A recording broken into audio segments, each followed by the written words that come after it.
Hello everyone, আজি আমি তোমালোকৰ কাৰণে লৈ আছো ক্লাছ 10 ৰ ফাৰ্স্ট চেপ্টাৰ ৰাসায়নিক বিক্ৰিয়া আৰু সমীকৰণ অৰ্থাৎ কেমিক্যাল ৰিএকশন এণ্ড ইকুৱেশ্যন। তো এই চেপ্টাৰটো ষ্টাৰ্ট কৰাৰ আগত কাৰণ ক্লাছ 10 ৰ যিমানখিনি ল'ৰা ছোৱালী এবাৰ 10 পাইছে অৰ্থাৎ সেই সকল ল'ৰা ছোৱালীৰ কাৰণে সায়েন্সৰ এইটো ফাৰ্স্ট চেপ্টাৰ হ'ব। সেইটো আমি সকলোৱে জানো, কিন্তু আমি ষ্টাৰ্ট কেনেকৈ কৰিম? যদিহে কাৰোবাৰ সায়েন্সৰ ক্ষেত্ৰত কৈছো কিছুমান সাবজেক্ট আছে জেনেৰেলি সায়েন্স ম্যাথছ এইবিলাক এনেকুৱা সাবজেক্ট যিবিলাক সাবজেক্টৰ তুমি আগৰ ক্লাছৰ টপিকবিলাক ক্লিয়াৰ নহ'লে তুমি আগৰ এইবাৰৰ টপিকবিলাক পঢ়িবৰ কাৰণে বহুত বেছি অসুবিধা হ'ব পাৰে বা বুজি পোৱাত অসুবিধা হ'ব পাৰে। তো সেই কাৰণে মই কৈছোঁ তোমালোকৰ কেমিষ্ট্ৰিৰ যি 5টা চেপ্টাৰ আছে তো এই চেপ্টাৰখিনি আমি বাই ল্যাঙ্গুৱেজ অৰ্থাৎ ইংলিছ এণ্ড আছামিজ দুটা ল্যাঙ্গুৱেজতে পঢ়াই দিম। কিন্তু তাৰ আগতে আজি কিন্তু মই এটা ল্যাঙ্গুৱেজ এটা লৈ অহা আছে। তো অলপ নেক্সট ক্লাছৰ পৰা যিমানবিলাক আমাৰ টপিক আহিব তো দুটা ল্যাঙ্গুৱেজতে আমাৰ থাকিব, বাই ল্যাঙ্গুৱেজত থাকিব। তো এই টপিকটো পঢ়িবৰ কাৰণে বা কেমিষ্ট্ৰিৰ যি 5টা চেপ্টাৰ আছে সেইখিনি পঢ়িবৰ কাৰণে কি কৰিব লাগিব? বাস তোমালোকক মই কেইটামান মন্ত্ৰ ক'ম। তো মন্ত্ৰ মিন্স মানে একচুৱেলি অৰিজিনেল মন্ত্ৰ নহয়, যিবিলাক মানে তুমি ওজাৰ তাত গ'লে সেই মন্ত্ৰ পঢ়। তো তেনেকুৱা মন্ত্ৰটো নকওঁ, তো এনেকুৱা মন্ত্ৰ মই নাজানো। তো এনেকুৱা মন্ত্ৰ ক'ম যিবিলাক মন্ত্ৰৰ যোগেৰে তুমি একজেক্টলি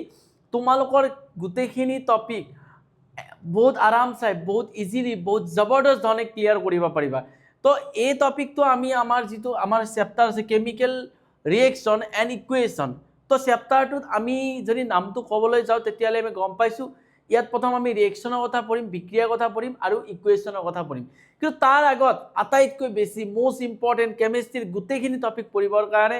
সেইখিনি হৈছে পিৰিয়ডিক টেবুল অৰ্থাৎ পৰ্যাবৃত্ত তালিকাৰ প্ৰথম 20টা মৌল একদম জবৰদস্ত ধৰণে মুখস্থ কৰিব লাগিব আৰু তাৰে চিম্বল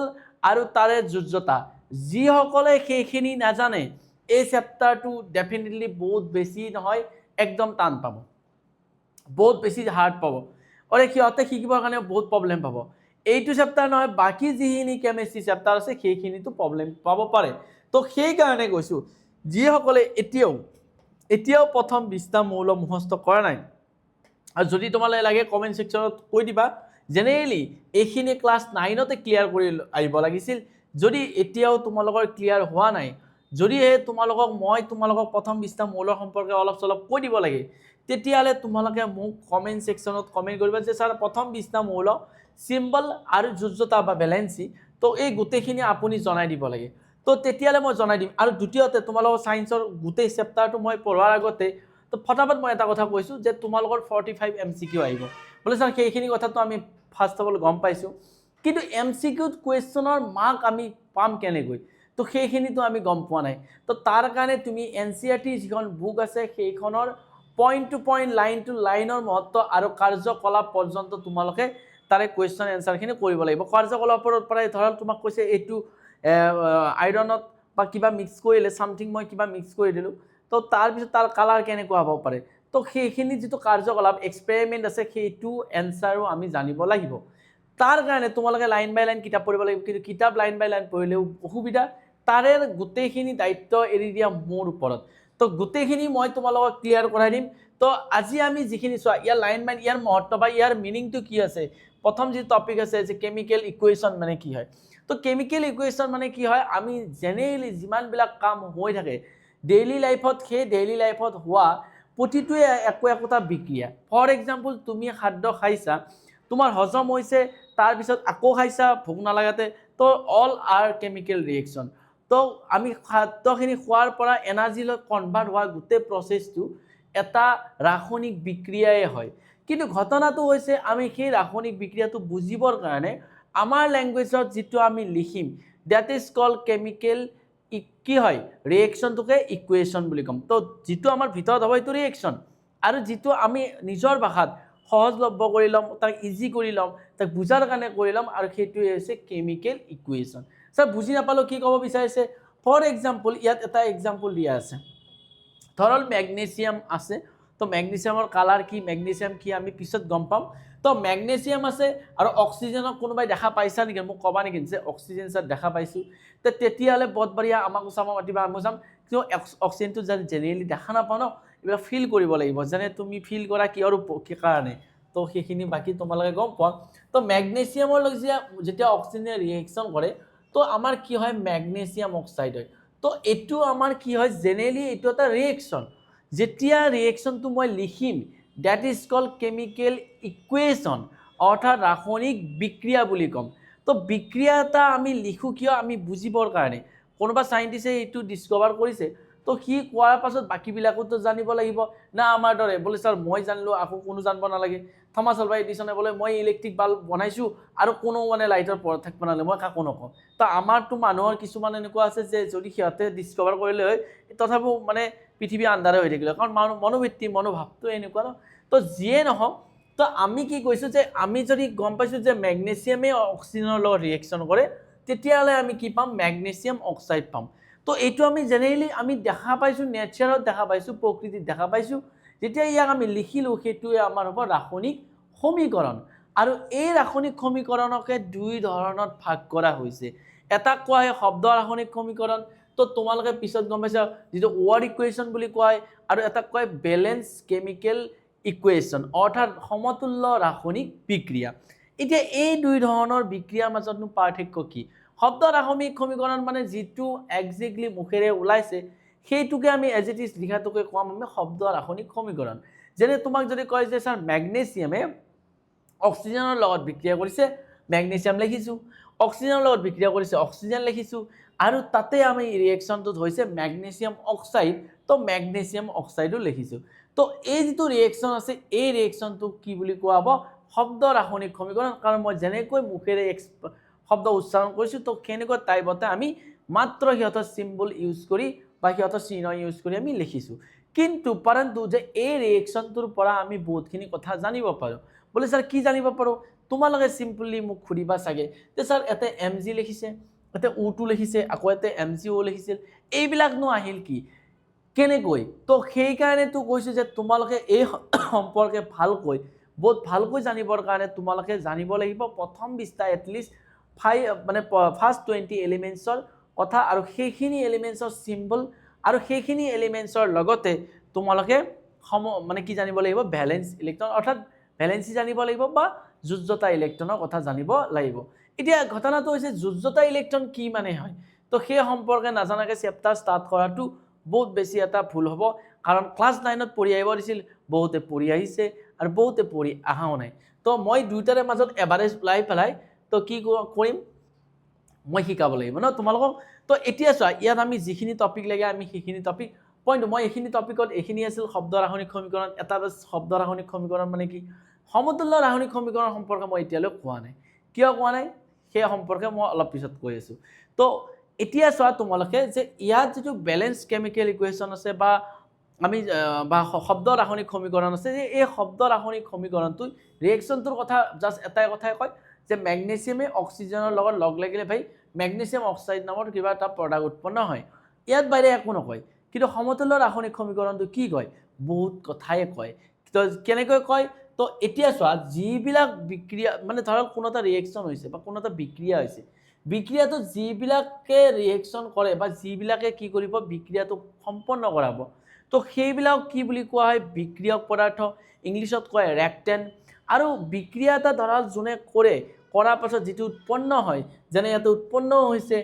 MgO সেইটোক ক'ব বিক্ৰিয়াজাত পদাৰ্থ তো বিক্ৰিয়ক পদাৰ্থ মানে কোনে কৰে যোনে বিক্ৰিয়া কৰিব আৰু বিক্ৰিয়াজাত পদাৰ্থ কোন হ'ব যে বিক্ৰিয়া এটা কৰাৰ পাছত যিটো উৎপন্ন হ'ব দ্যাট ইজ কল্ড প্ৰডাক্ট বা সেইটোকে কি বুলি কম প্ৰডাক্ট বুলি ক'ম বা বিক্ৰিয়াজাত পদাৰ্থ বুলি ক'ম তো ইয়াত সিম্পলি আমি কি গম পাইছোঁ বিক্ৰিয়ক পদাৰ্থ মানে কি হয় বা ৰিয়েক্টেণ্ট মানে কি হয় যোনে বিক্ৰিয়াটো সম্পন্ন কৰিব আৰু দুটাৰে মাজত ডিফাৰেন্স এটা ক্ৰিয়েট কৰিবৰ কাৰণে যেনে তলত এটা ডিফাৰেন্সটো গম পোৱা নাই বোলে ছাৰ কি হৈছে নাই তো দুটাৰে বিক্ৰিয়ক পদাৰ্থ আৰু বিক্ৰিয়াজাত পদাৰ্থ আৰু বিক্ৰিয়াজাত পদাৰ্থৰ মাজত বৰ্ডাৰ লাইন এটা দিবৰ কাৰণে তো আমি কি কৰোঁ এডাল কাৰ চিন মাজতে দি দিওঁ তো কাৰ চিন এডাল দিয়াৰ পাছত কি গম পাইছোঁ যে এইফালে আছে ভাই ইণ্ডিয়া এইফালে আছে ইণ্ডিয়াই থাকিম ন চবেই ইণ্ডিয়াতে আছোঁ ন তো এইফালে আমাৰ কি আছে পদাৰ্থ তো আমি দুইটাৰে মাজত ডিফাৰেন্স এটা ক্ৰিয়েট কৰিবৰ কাৰণে বা দুটাই সেপাৰেট বুজাবৰ কাৰণে যে যিবিলাক বিক্ৰিয়া সম্পন্ন কৰিব তাক কয় বিক্ৰিয়ক পদাৰ্থ আৰু বিক্ৰিয়ক পদাৰ্থ যি ধৰল ইয়াতে লগ লাগিল ABC সাপোজ নহলে A নামৰ বস্তু এটা আছে B নামৰ বস্তু এটা আছে C নামৰ বস্তু এটা আছে তিনিটাই লগ লাগি পেলাই D নামৰ বস্তু এটা উৎপন্ন কৰিছে তো এই তিনিটা বস্তু যে লগ লাগি ডি নামৰ উৎপন্ন বস্তু এটা উৎপন্ন কৰিছে তো এই তিনিটা বস্তু যিবিলাকে মানে বিক্ৰিয়া এটা সম্পন্ন কৰায় সেইটোক কয় বিক্ৰিয়ক পদাৰ্থ আৰু যোনে যিটো উৎপন্ন হয় সেইটোক কয় বিক্ৰিয়াজাত পদাৰ্থ সিম্পল আমি বুজি পাইছো সকলে কিবা বুজি নাপালে একদম ধাৰাধাৰ তোমালোকে কমেন্ট সেকশনত কমেন্ট কৰিবা তো ইয়াত সেইখিনি কথা আছে যে বিক্ৰিয়ক পদাৰ্থ আমাৰ ৰেক্টেণ্ডৰ কথা কৈছে বা বিক্ৰিয়াজাত পদাৰ্থ বা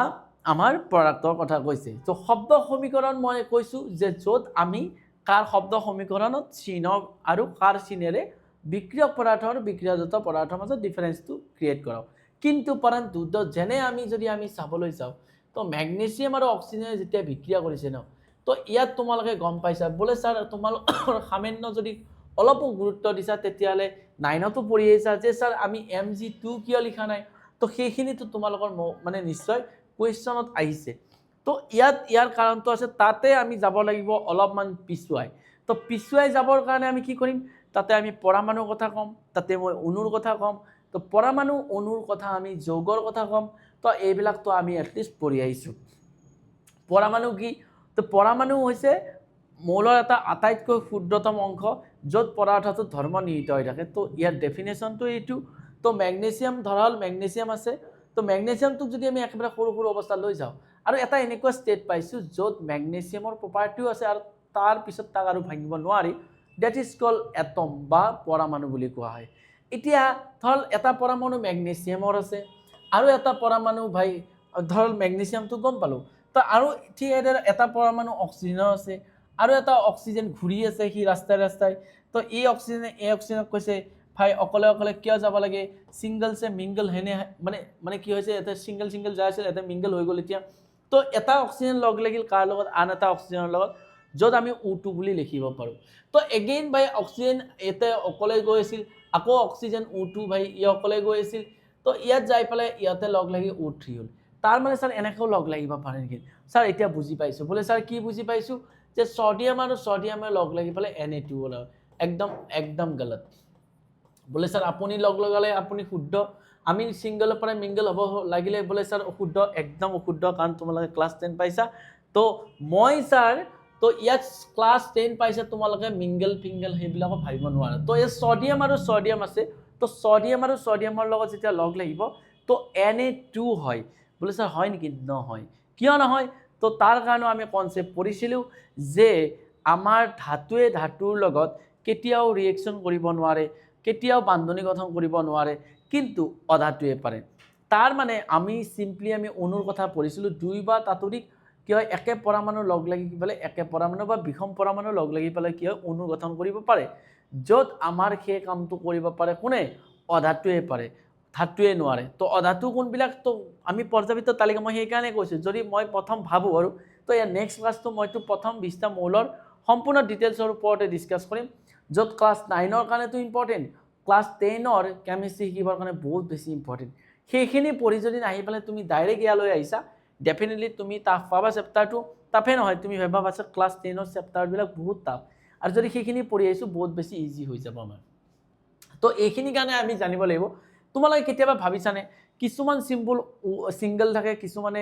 মানে ডাবল থাকে যেনে সোডিয়ামটো আমি কি লিখো সো আমি চেপ্টাৰত যাম চেপ্টাৰৰ আগত আমি 9ৰ অলপ টপিকখিনি ক্লিয়াৰ কৰি আহিব লাগিব সমতুল্য ৰাসায়নিক সমীকৰণৰ কথা তোমাৰ আজি ক'ব ইচ্ছাই কৰা নাই ঠিক আছে তো ইয়াত তোমালোকে মনত কেতিয়াবা ভাবিছানে যে সোডিয়ামটো মই Na লিখিছো অক্সিজেনটো O লিখিছো নাইট্ৰোজেনটো আকৌ N লিখিছো মই ক্যালসিয়ামটো আকৌ Ca লিখিছো বলে স্যাৰ এহাৰ কথাটো আমি ভাবাই নাছিলো তো ভাবা তোমালোকে নাছিলা কোৱেশ্চনটো কৰিব পাৰিলা হয় তো কোৱেশ্চন কিয় কৰা নাই তো কোৱেশ্চন তোমালোকৰ মনত আহিব লাগে যে কিছুমানক আমি ডাবল এলফাবেট ইউজ কৰো কিছুমানত স্যাৰ সিঙ্গল এলফাবেট ইউজ কৰো তো ইয়াৰ কাৰণটো কি তো ইয়াৰ কাৰণটো হৈছে যে সোডিয়ামত জানে Na ইউজ কৰিছো ক্যালসিয়ামত Ca ইউজ কৰিছো অক্সিজেনত O ইউজ কৰিছো নাইট্ৰোজেনত N ইউজ কৰিছো তো ইয়াৰ কাৰণটো হৈছে সিম্পলি ইয়াৰ ডিফাৰেন্সিয়েট কৰাৰ কাৰণটো হৈছে যিবিলাক আমাৰ ধাতু থাকে তো সেইবিলাকক আমি ডাবল এলফাবেট ইউজ কৰো আৰু যিবিলাক অধাতু থাকে সেইবিলাকত সিঙ্গল এলফাবেট ইউজ কৰো স্যাৰ বুজি পোৱা নাই এগেইন ৰিপিট কৰি দিছো যিবিলাক স্যার ধাতু থাকে বলে স্যার ধাতু এতিয়া কি তো বহুত পিছত যাব লাগিব ন তেতিয়ালে তো যিবিলাকক আমি একচুয়ালি ডাবল এলফাবেট ইউজ কৰো যেনে Na তো সেইবিলাকত আমি কি হয় তো সেইবিলাক ধাতু হয় যিবিলাকত ছিংগল এলফাবেট ইউজ কৰোঁ সেইবিলাক অধাতু হয় বোলে স্যাৰ আপুনি স্যাৰ ৰং কৈছে নেকি স্যাৰ বোলে স্যাৰ কিয় স্যাৰ কাৰ্বনটো অধাতু তো কাৰ্বনক কিয় ছিংগল তো ক্লোৰিনটো অধাতু ক্লোৰিনক কিয় ডাবল এলফাবেট ইউজ কৰিছে তো ইয়াৰ এক্সেপশ্যনেল কিছুমান আছে তো ইয়াৰ কাৰণটো এক্সেপশ্যনেল কাৰণটো তোমালোকে শুনি লোৱা মেক্সিমাম কেছত কেনেকুৱা হয় তো এক্সেপশ্যনেল কেছ হয় যেনে মই তোমালোকক একফালৰ পৰা যেতিয়া লিখিম তো তোমালোকে ক্লাছ 9তে পঢ়িছা হাইড্ৰোজেন হিলিয়াম লিথিয়াম মাৰ্চাৰ খাই পেলাই তো হাইড্ৰোজেন হিলিয়াম লিথিয়াম বেৰিলিয়াম বৰং কাৰ্বন তো কাৰ্বনত চি লিখিলে বহুত বঢ়িয়া তো তাৰ পিছত 17 নম্বৰত ক্লোৰিন পাইছে এটা ক্লোৰিনো অধাতু কাৰ্বনো অধাতু এটা মই যদি হে তো ক্লোৰিনৰ কাৰণেও চি লিখো এটা মই চি বুলি ক'লে স্যাৰ কি বুজিম কাৰ্বন বুজিম নে চি বুলি ক'লে ক্লোৰিন বুজিম না চি বুলি ক'লে চি চি টাইপত যে মানুহে ইগনোৰ কৰে চি চি এনেকুৱা টাইপত সেইটো বুজিম তো সেইকাৰণে যে এক্সেপশ্যনেলটো ইয়াত কি হৈছে যে পিছৰ যিটো অধাতু আছে তো সেই অধাতুক ডাবল এলফাবেট ইউজ কৰা হৈছে তো সিম্পলি তোমালোকৰ ক্লিয়াৰ আছে তো এনেকুৱা এক্সেপশ্যনেল খুব কম আছে কিন্তু আজিৰ পৰা আমি গম পালোঁ ডাবল এলফাবেট ইউজ কৰিছে মানে সেইটো ধাতু আৰু এক্সেপশ্যনেল যিখিনি আছে কিন্তু মনত ৰাখি থলে হ'ল যেনে কাৰ্বন আৰু ক্লোৰিনৰ কথা কৈছোঁ মই তো এতিয়া কি হয় ডাবল এলফাবেট মানে হৈছে ধাতু আৰু ছিংগল এলফাবেট মানে হৈছে অধাতু ঠিক আছে তো এতিয়া ঘটনাটো হৈছে তো আমি যিমানবিলাক অধাতু আছে সিহঁতে অণু গঠন কৰিব পাৰে তো ধাতুবিলাকে তুষাৰ অণু গঠন কৰিব নোৱাৰে কিয় অধাতুৱে অধাতুৰ লগত লগ লাগি বান্ধনি গঠন কৰি সিহঁতে কি হয় অণু গঠন কৰিব পাৰে স্যাৰ কিয় পাৰে তো তাৰ আমি সম্পৰ্কে বহুত ডিটেইলছত যাব লাগিলে বহুত ভিতৰত সোমাই যাব লাগিব সিম্পলি মই কৈছোঁ যে ইহঁতৰ মাজত বান্ধনি গঠন হ'ব পাৰে ওকে তো যেনে অক্সিজেন এটা আছে তো দুটা অক্সিজেন লগ লাগি অক্সিজেন O2 হ'ল তো যদি ছিংগল হৈ থাকে সেইটো কি বুলি ক'ম জেনেৰেলি যেনে মই ছডিয়াম মাতিছোঁ স্যাৰ ছডিয়াম ছিংগল মিংগল হৈ আছে তো ইয়াক আমি পৰমাণু বুলি ক'লোঁ যদি চিম্বলত মই যদি কওঁ ঠিক আছে তো মৌল বুলিও লিখিব পাৰোঁ তাক তো আৰু O2 বুলি লিখিলে কিন্তু এইটো হ'ব এটা অণু কি হ'ব অণু O3 বুলি লিখিলে অণু তো N2 যদি লিখিব মানে N2 মানে N দুটা লগ লাগিছে তাৰ মানে এই হ'ব স্যাৰ অণু বুজি পাইছা সকলে নিশ্চয় তো এইদৰে আমি অণু আৰু পৰমাণু বেলেগ বেলেগ ধৰণে লিখিব পাৰোঁ এতিয়া তোমালোকে চোৱা তো এটা অক্সিজেন O2 আছে সেইটো